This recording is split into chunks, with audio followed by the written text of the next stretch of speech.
We were interested in doing things that could then teach others to push their boundaries, to learn about culture, other cultures, other regions, other cuisines, other languages.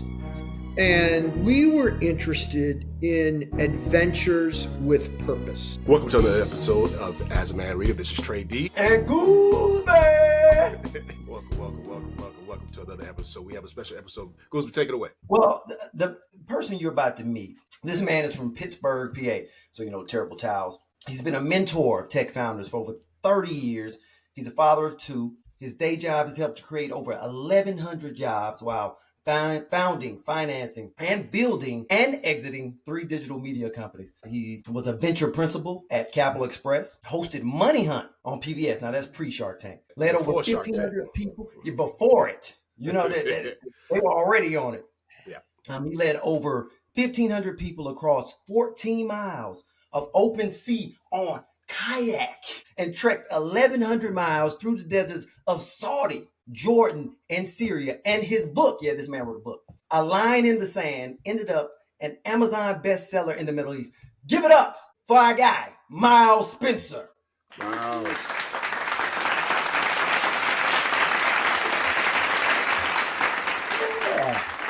Thanks for having me on the show. Welcome. Glad you're here. Hey, listen, I want to jump into the book, and I really want to, I wanted to talk a little bit about you first, to kind of think about this particular journey and how you've come to become a novelist to start. I would love to hear, how do you, what inspired you to write the book, The Line in the Sand, and then also, what's that process for you that kind of, that allowed you to, take the thoughts, put it to paper, and move? Well, Trey and Goolsby, I got to say, I guess first and foremost, I'm a dad, and I've had my kids when I was 50.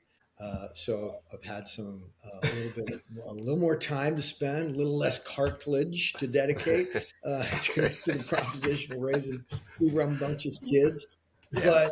But what I try to impart on them is this curiosity about people and culture and the world around us, rather than just hunkering down in that bubble and saying hey, where we live is what we are and that's it. Mm-hmm. And so it was with that spirit that Wells, Jones, and I were trying to figure out what happened in 9/11, right? I grew up in Pittsburgh, right?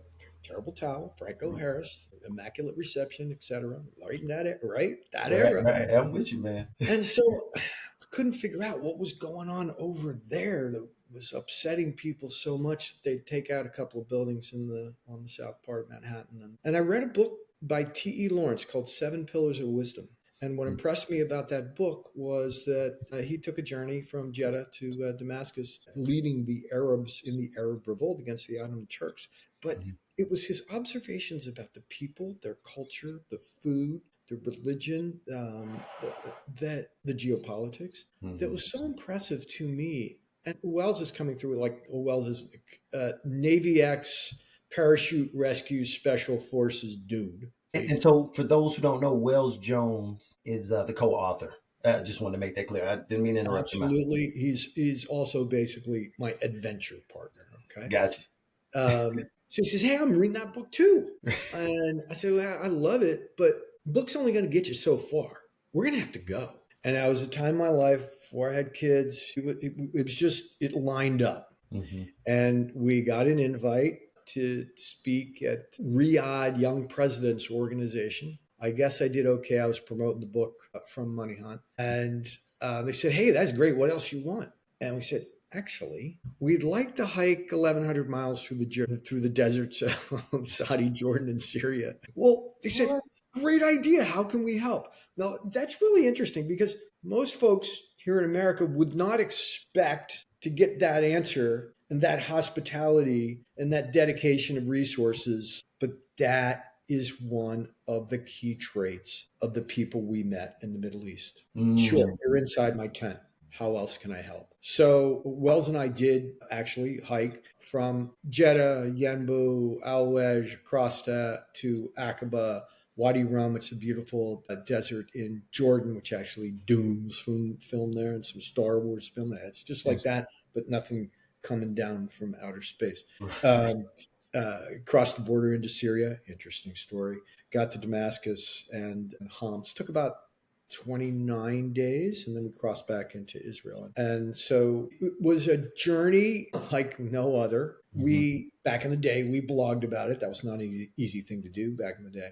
And we got a call from Saudi royal family and worked the next 2.5, 3 years for some of the princes there on, let's just say, entertainment, which is an interesting word in Kingdom of Saudi Arabia, but nevertheless, those were the projects. It was through those perspectives that we were able to write this book that really has a purpose to it. Right on. So thank you. So now I have to ask, Magnus and Finn, of course, I would think represent you and Bill Jones. And I want to know, did you guys meet the same way that they met in the book? Or did you take some creative liberty to switch it up? There is very little liberty taken. Okay. I met Wells Jones in church. Okay. We both at the time practiced religions. Basically, it's funny. It's an old Christianity religion. It's a very simplified religion that if it came out today as an app, the millennials and Gen X would be like all over it. But it's like 150 years old and it's kind of died out. And it's very stoic. Like we ain't into drama, and we often stitch our own wounds. Yeah. Well, not often, but enough.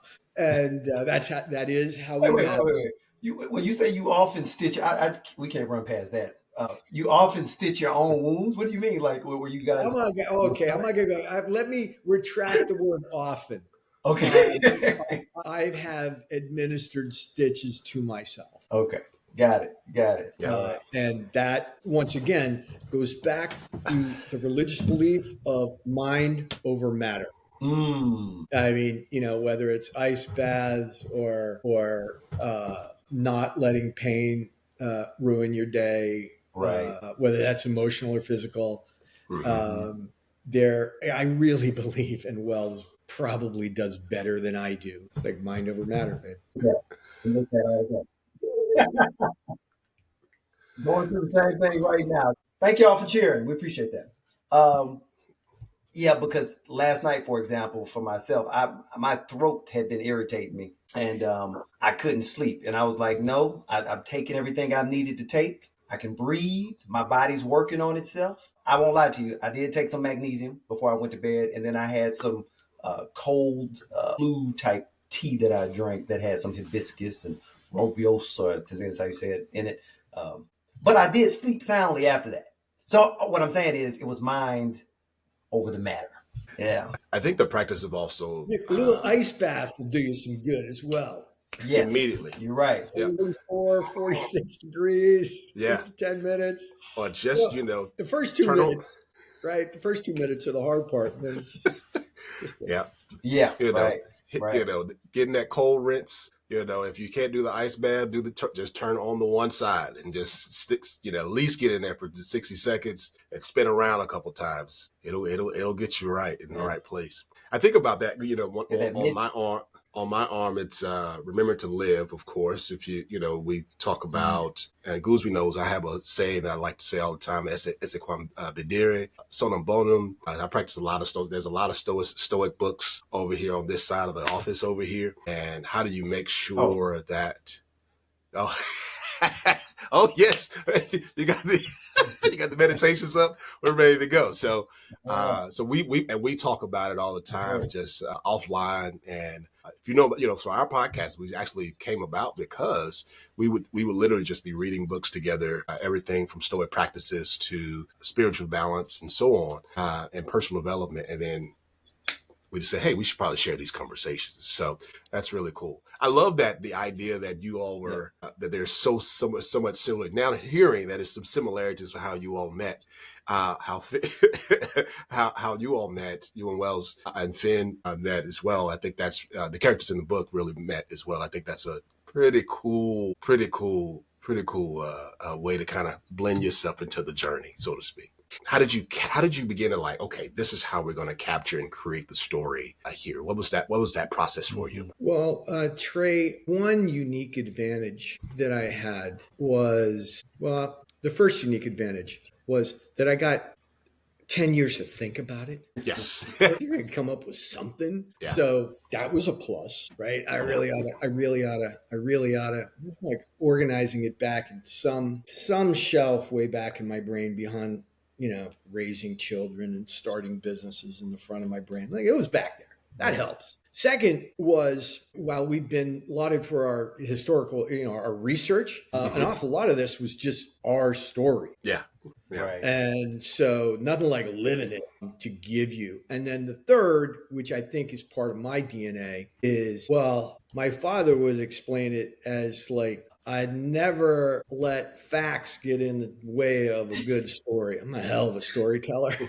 Right. And the beautiful thing about writing historical fiction is you can go on that, on the history. Most people know what happened, know what it is, etc. But then you can make that left turn and tell a story. You don't have to do as much historical research on the storytelling. For sure. Ergo, For sure.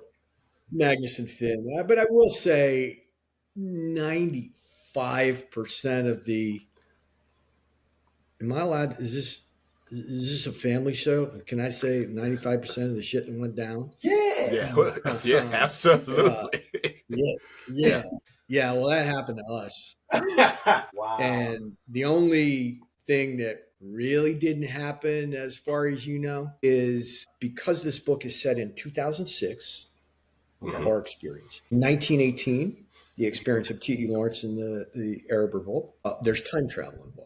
Right. And at the moment, I'm not able to disclose until the patent is granted. Okay. How exactly the machine works. We did file a patent. Right. Okay. We're dubious as to whether it gets granted or not. The time travel allows you to suspend disbelief. Look, hey, Indiana Jones just did it last year, right? And Midnight in Paris with Owen Wilson and Hot Tub Time Machine. There we go.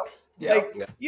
It's a wonderful way to tell a historical story, and we just took that one to the house. Yep. The advent of time machine. When the time machine came out, I was like, "Whoa, okay." So the dagger has something to. Did you see that coming? You didn't see that I coming? didn't see that coming. No. I said, "Okay, all right, let's go with it." And then they were going to go back to like 10. I forget. They wanted to go to the 1000, and they end up in the 1900s, and they were like, "Okay." Well, yes. So that's a real place called Crux Chevalier. Oh, okay. T.E. Lawrence wrote his senior thesis at Oxford on the differences in Crusader castles of the Levant, that's Lebanon, and France, and the way he was able to get there and be a archaeologist and cartographer, aka spy, was that he had written this thesis and he was doing research. So we were actually, I'm sorry I said we, but Magnus and Finn were actually looking to get back to do some Crusader observation. And the kid that we're with, we have two mentees. One Jewish kid by way of New York. He's a Knicks fan, God bless him, and British. And another kid who's Saudi and Lebanese by way of Paris. Those were our mentees, our kids. And the kid screws up. We're thinking we're going back to the Crusades, right? Right. Great. And he missed, and he ends up in a moment in which, spoiler alert, T.E. Lawrence is researching his papers. So who was the person on the bike? Was that T.E. as well? That's what I was thinking. Okay. Because Lawrence rode a bike around France when he was like 15, 16. I mean, this dude, for a 5'4", 420-pound white guy with blue eyes, he didn't look like much. I never heard his voice, but I can imagine.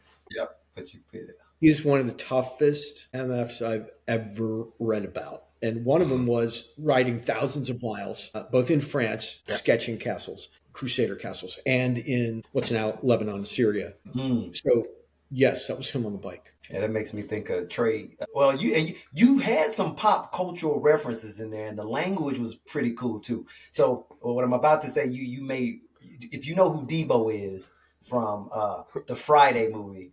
When he's riding his bike here, ding, ding. He's like, oh, here he comes. And, you got to put your stuff up, That's how T must have been riding around with his bike. Very good. Oh man. But yeah. So I love the language in the book as well. It surprised me. What was it? The download? What did you guys say? And I forgot exactly, but I remember download was one of the words that I saw.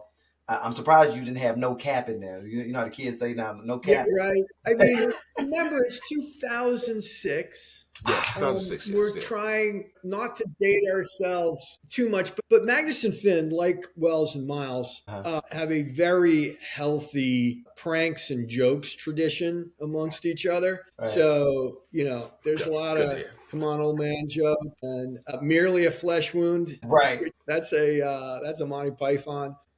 So no cap was not, that's a little more recent. Yeah, that's right. I didn't use skibbity or drip or hate to be dipping and go back in time because it's a different era. For sure. But I can bust those out on my kids. Right. So like, dude, I still don't know what that means. I said, I still don't know what that means. So, my sons use it and I'm like, nah, we're not doing that. You could use that until you get into this threshold. Once you come into this house, I don't know what that means. So, so that's the way you run it. Go ahead. Goose, what you were saying?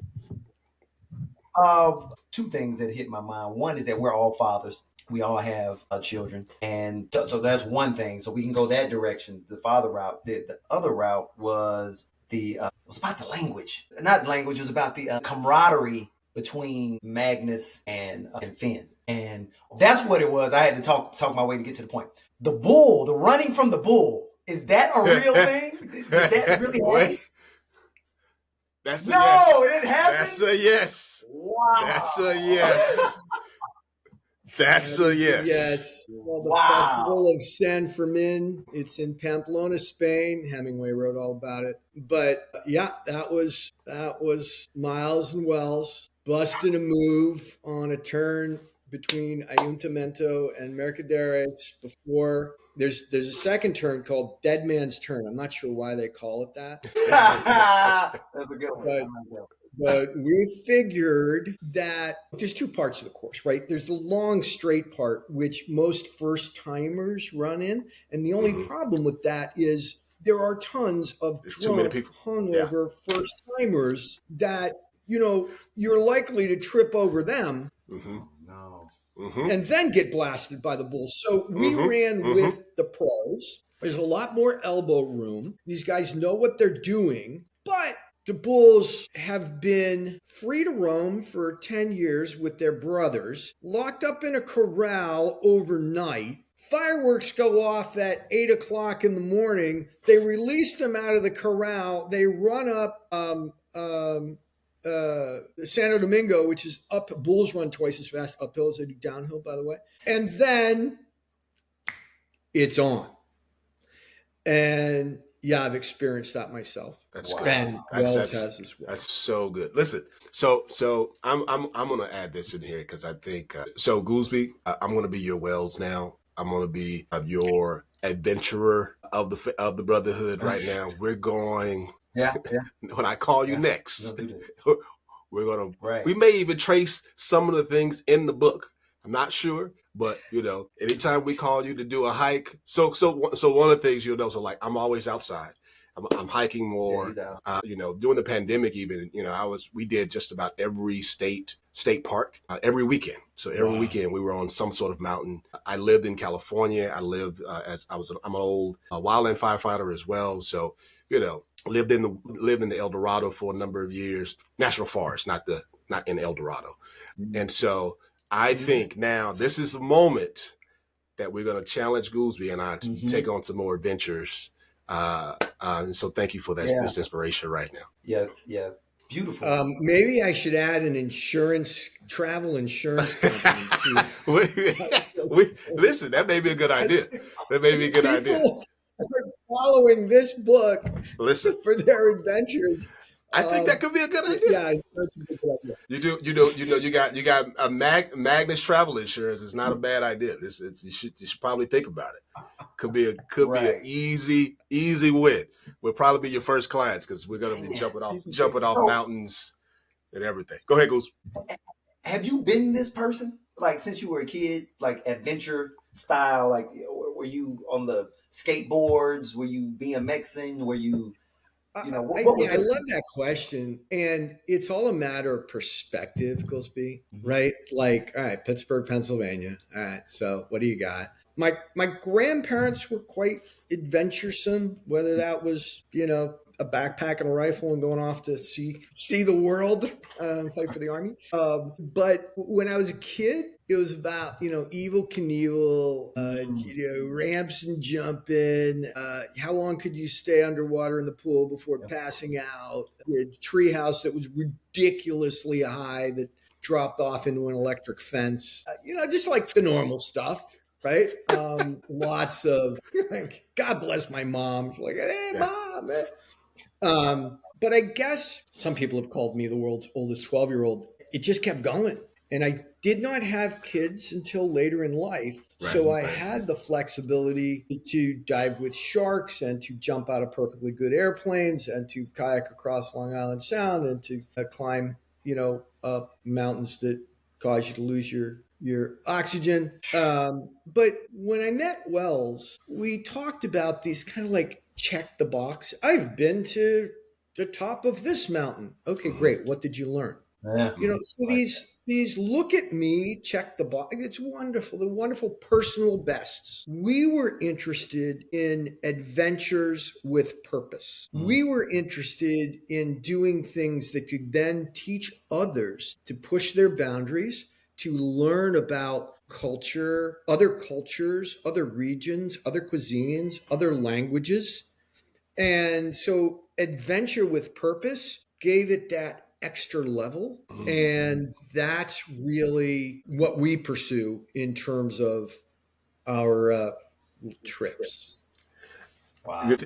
Well, living with purpose. Mhm. It's like, why am I doing the thing that I'm doing? I'm here, but why am I here doing the thing that I'm doing? Or what is it that I want to do? And what's so great about what you have is that you like, I just want to go on an adventure. I don't know exactly, and that's the thing too. It's like, is it the adventure that spurns you? Is it the destination of the thing? Is it the uncertainty of what it is? Like is it this first? Because I have two questions. Well, one question is, do you know about Wim Hof, and have you thought about climbing a mountain with Wim Hof? That's one. And then the other one is, Yeah, check all in on the Wim Hof stuff. yes, been doing, yeah, I do his breathing daily.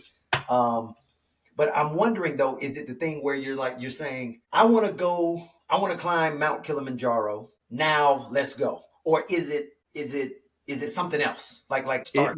Early on, it was that check the box, 20,000 feet, 100 feet underwater, hammerhead sharks and white tips and whale sharks and what else can we see? And a lot of those were like, check, check, check. Okay, wow, that's cool.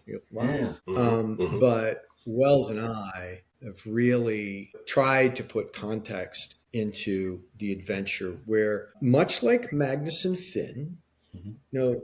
they weren't really setting out to get to the Middle East and discover this. They'd always been students. They'd always Yep. been trying to figure out what was going on there. But from a book, what can you do? Right? It's a great start. But what can you do? It's kind of like museums, right? So you can go see the Rosetta Stone in London, right? That'll unlock the cartouches of Egypt for you, right? But that's better than nothing, Mhm. but it's nothing like going. Right? Mm. So what we try to do is somewhat similar to what a museum would do in giving people an inspiration to adventure, but also to understand. Mm. Right. And Yeah. so the reason there's recipes, the reason there's language, the reason there's descriptions of the geography and the geology of the area is you feel like you're there. Mm. So that's exactly what I thought. I felt that that's where you were what it felt like as we were going through, it's such an immersion. As people read it, you think you are also influence others to be okay with being immersing into different cultures and into the history. But it also, what you just said reminded me of just thinking about how do you stay curious, and that curious allows for that sense of adventure, because you don't necessarily know what's coming up next. So I think that's the other part that was going to be my actual next question about, what do you want the reader to be actually to do? And, just staying curious, kind of understanding the regions and the cultures that Magnus and Finn really explored. And I thought that was cool. Speaking of that, though, I got, so this is a thought. Is there going to be a sequel? There already is. Of course there is. Okay. All right. Okay. I have not hit the send button, but it was an interesting lesson, right? Okay. Much like Magnus and Finn didn't know what they were getting themselves into, neither did Wells and Miles. So when I read the reviews, what I realized is that at several of the points that you brought up, people love the bromance, the deep relationship between these two adventurers, right? Mm-hmm. They like the mentorship of the younger kids. They love the immersion into an area of the world that not most Westerners don't know that much about. Mm-hmm. And some other points that were brought up was something called the imperial gaze. You ever seen these portraits of, all right, I'll generalize, like middle-aged white dudes that are looking, across their lands and their horses and sheep, or they're there at the fireplace and just like looking down at you. Well, like that's a thing. And people receiving the imperial gaze, stick with me, it'll work. It doesn't really make them feel that good. Well, what brought about the revolt in the Middle East 100 years ago and last year were white dudes in clubs in Paris and London who knew each other making agreements about people halfway around the world that didn't know each other, but were sitting on natural resources that the Western world needed to grow. And so the imperial gaze is basically what America's complicit in this. The French and British interests were driving it at first. But what we've chosen to do in pockets of the world, because the natural resources were really interesting or the geopolitical location was really interesting, it probably felt like a good idea at the time. It's not planned too well right now. And so obviously after Gaza about a year ago, we felt compelled to write and get this book out. That conversation continues today. And so the book adds some context to that. But there are some other locations in the world which we have already traveled to or we expect to shortly, in which the people of those locations have been talked out of the natural resources under their feet. And not particularly proud about the fact that happened, but welcome to planet Earth. That the screens that we're using, the phones that we're using, the rest of it, it's all powered by that stuff. Right. So we wouldn't be on this podcast without it. But, probably ought to true up some fairness somewhere along, or at least acknowledge the fact that, wow. So Magnus and Finn will be trooping around the world, seeking out these places and seeking to understand what the people have experienced that have these precious resources under their feet. Love it. All right. So did we get the first drop? Did we get the first notification like, hey, did we scoop anyone just then? If you'd like the scoop, it's done. Okay. It's Havana, Cuba. And it's going to final polish by the end of the year. So awesome. Springtime. Okay. Let's stay in touch, and I'd be happy to give you that scoop because Magnus and Finn will be back. Boom. Okay. So folks know we got a sequel, guys. So y'all check that out. Too cool. Yeah. Too cool. See, I have I extend conversations when I don't need to, but I have to say this real quick. I wonder, do you have like what we call like milestones that you are reaching to get to on the journey that you're on?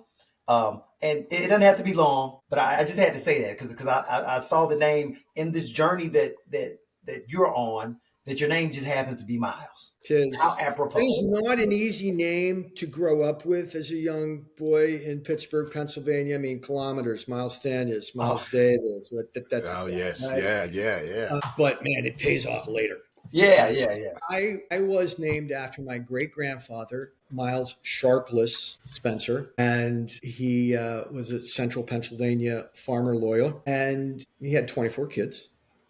He had his last kid when he was 74. What? This man's virile.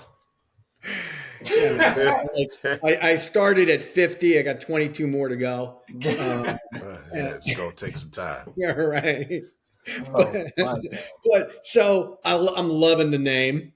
My blog, movie reviews, watercolors, observations about life are at Miles to Go, which is Okay. another pretty cool poem about a guy walking in the woods. And when you started that question, I thought you were asking, are the things you want to accomplish in your life. And I'm a big believer in Seven Habits of Highly Effective People by Stephen Covey. Mm-hmm. Been doing that for 30 years. And so I do have specifically vague goals Okay. about what I want to accomplish. I Right. love it. Yeah. Right. And so, like, I'll basically say, I want to get to that altitude, but I'll leave life and the universe to tell me, hey, you can get there by plane and jump out of a perfectly good airplane, or you could hike that way, or you could go on a trek, or you could go with your kids, or you could go alone. Mm-hmm. Yeah. I just want to do that, and I'll avail myself to a lot of different options to accomplishing that. But it's all like milestones, but they make sense in the rear view mirror. Right. Mhm. Right. But if I could share one more story, people had asked me, what's the best way to motivate people, whether it's yourself or others? And I use this story. I think it's a pirate story, actually. It's like, all right, all these pirates, they're marooned on this island. They got nothing, right? They're like running out of food, running out of water, have no transportation. They're in trouble. And someone asked me once, like, how do you get guys to build a boat?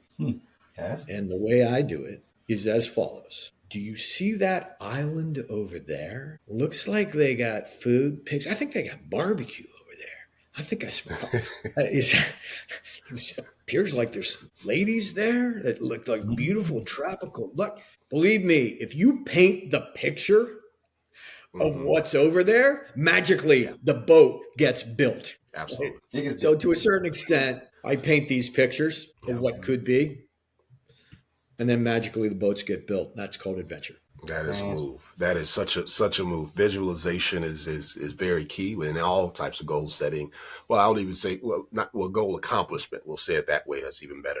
I got one final question before we close out. Of course, the name of the podcast is As a Man Readeth. And so, Miles, as a man, what are you reading right now, and what recommendations would you make for our audience? Well, what I'm reading right now may not be my recommendation. So if I get two answers, that's fine. That's cool. That's fine. I am reading The History of Cuban Literature. Yeah. Cuban professor I met with this week, and it's kind of like the finishing touches of my Cuban adventure, which is called Havana Familia. So that's technically what I'm reading right now. I do not recommend this to your readers, but I'll give you my 3 go-to favorite books. I mentioned one, which is The 7 Habits of Highly Effective People. The second one would be Flow by Mihaly Csikszentmihalyi. Oh, yeah. I got Flow. Yeah. I almost got that right, but it's flow. Right. We know it's flow. I mean, it's a great book. It's the psychology of optimum human performance. And the third one, which I also mentioned in the podcast, is 7 Pillars of Wisdom by T.E. Lawrence. The man is a man. Love it. We're going to ask you back for that second book. I can tell you that, and we'll probably get into a little bit of fatherhood next time around. I see that coming. Anyway, take it away, Trey. As always, this is As a Man Readeth.